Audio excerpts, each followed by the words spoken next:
Remember the 5th of November. Gunpowder, treason, and plot. I see no reason why gunpowder treason should ever be forgot. Hi, Bloxburgers! Welcome to my beautiful heritage house. Tonight is Guy Fawkes Night in England. But why do we celebrate on the 5th of November? And who was Guy Fawkes? Let's go back to 1605. At this time, England was ruled by King James I, and the country was mostly Protestant. A group of Catholic men, who were unhappy with the way Catholics were treated, decided to take drastic action.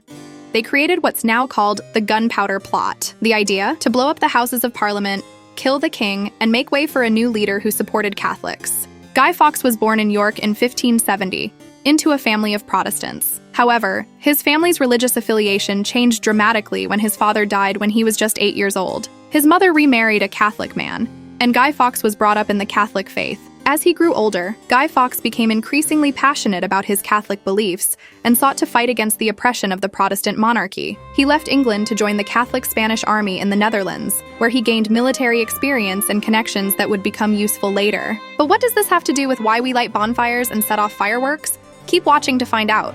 It's chilly. Let's head inside my stunning heritage house.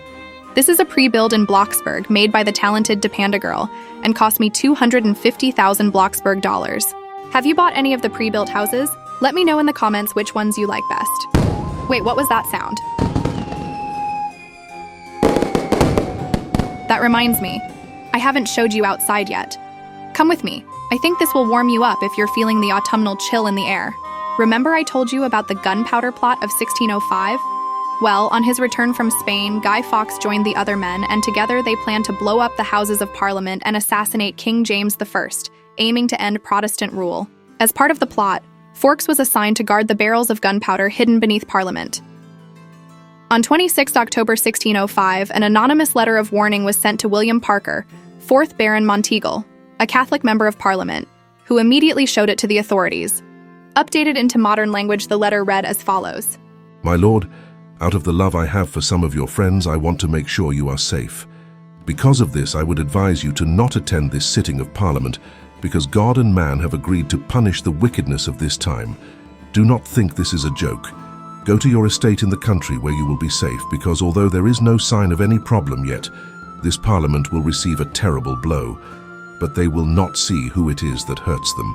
This advice should not be ignored, as it may do you some good, and it can do you no harm because the danger will have passed as soon as you have burned this letter. I hope God grants you the grace to make good use of it, and that he protects you. During a search of the House of Lords on the evening of 4th November 1605, Fawkes was discovered guarding 36 barrels of gunpowder, enough to reduce the House of Lords to rubble, and arrested. Hearing that the plot had been discovered, most of the conspirators fled from London while trying to enlist support along the way. Several made a last stand against the pursuing Sheriff of Worcester and a posse of his men at Holbesha House. In the ensuing gunfight, Catesby, the leader of the gunpowder plot, was one of those shot and killed. Catesby's head was later cut off and taken to London to be stuck on the roof of the House of Commons. At their trial on 27th of January 1606, 8 of the surviving conspirators, including Fawkes, were convicted and sentenced to be hanged, drawn, and quartered. Before that, however, their bodies were dragged by horses through the streets of London, a warning to anyone else who considered treason. Drawn and quartered was a method of execution in medieval England, used primarily for those convicted of high treason. The process involved several steps. The condemned person would be hanged, but not to death. Instead, they were often left hanging until they were near death and then cut down. Disembowelment. After being cut down, the person would be disemboweled, meaning their entrails were removed, often in front of a crowd. This was intended as both punishment and a warning to others. Quartering. Finally, the body would be cut into 4 parts, quarters, which were often displayed in prominent places as a deterrent to others. These parts might be hung on gallows or otherwise publicly displayed. This gruesome form of execution was intended to be both a punishment for the individual and a spectacle to instill fear in the public. It was officially abolished in England in the 19th century. It is terrible if you think about it. Imagine how awful that must have been. But is Guy Fawkes considered a hero or a villain? The plot's failure was celebrated by the people of London with bonfires that same night. Over time, November 5th turned into an annual tradition, with fireworks representing the gunpowder, and bonfires where some people still burn guys. Effigies of Fawkes. So Guy Fawkes Night isn't just a fun evening of fireworks. It's a reminder of a turbulent time in British history, when people went to extreme lengths for their beliefs. All this talking has got me hungry. Bonfire Night has some classic foods that people love to enjoy while watching the fireworks and gathering around the bonfire. Here are some favorites. Toffee apples. Apples coated in a hard, sugary toffee layer. They're a popular autumn treat that's especially associated with Bonfire Night. Parkin cake, a traditional cake from northern England. Parkin is made with oats, ginger, and treacle, similar to molasses. It's sticky, spicy, and warming, perfect for chilly November evenings. Hot dogs and sausages. Many people enjoy grilled sausages or hot dogs at Bonfire Night events. They're easy to eat and great for outdoor gatherings. Marshmallows. Toasting marshmallows over the fire is always popular, especially with younger kids who like roasting them on sticks. Baked potatoes. Jacket potatoes. These are baked until soft and often topped with cheese, butter, or baked beans. They're warm and filling, making them ideal for a night outside. Roasted chestnuts. Chestnuts are often roasted over the bonfire, and they have a sweet, nutty flavor. They're popular at both Bonfire Night and Christmas time. Bonfire toffee. A hard, dark toffee made from black treacle or molasses, often broken into pieces.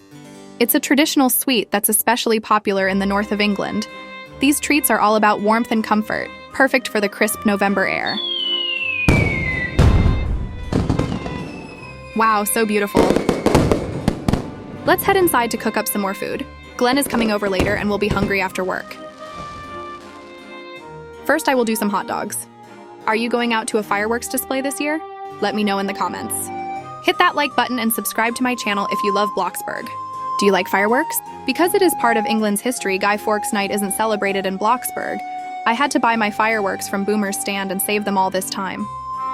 I think next I will make a beef stew, perfect for a chilly November night.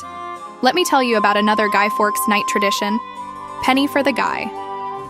Penny for the Guy is an old bonfire night tradition in the UK, especially popular among children in the past. In the days leading up to November 5th, kids would make an effigy, or guy, often representing Guy Fawkes. They would dress it up in old clothes, usually stuffing it with paper, straw, or old rags to create a life-sized figure. Once their guy was ready, they'd take it to the streets and ask passers-by for a penny for the guy. A small donation they would then use to buy fireworks or treats for Bonfire Night. The figure would then be burned on the bonfire as part of the celebrations. The penny for the guy tradition has faded over the years, partly because of safety concerns around kids collecting money for fireworks, but it's still remembered as part of the history of Bonfire Night. The phrase is also a reminder of how deeply Guy Fawkes Night is woven into British history and folklore. Now I am done cooking hot dogs, beef stew, and corn on the cob. I am going to take them outside ready for when Glenn arrives.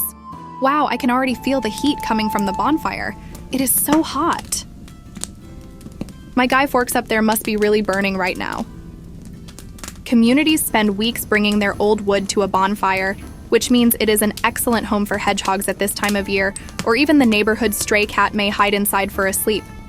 Always check your bonfires for hedgehogs and other wildlife that may be nestled inside. So that's the story behind Bonfire Night. What started as a celebration of survival has grown into a yearly tradition with bonfires, fireworks, and a bit of history.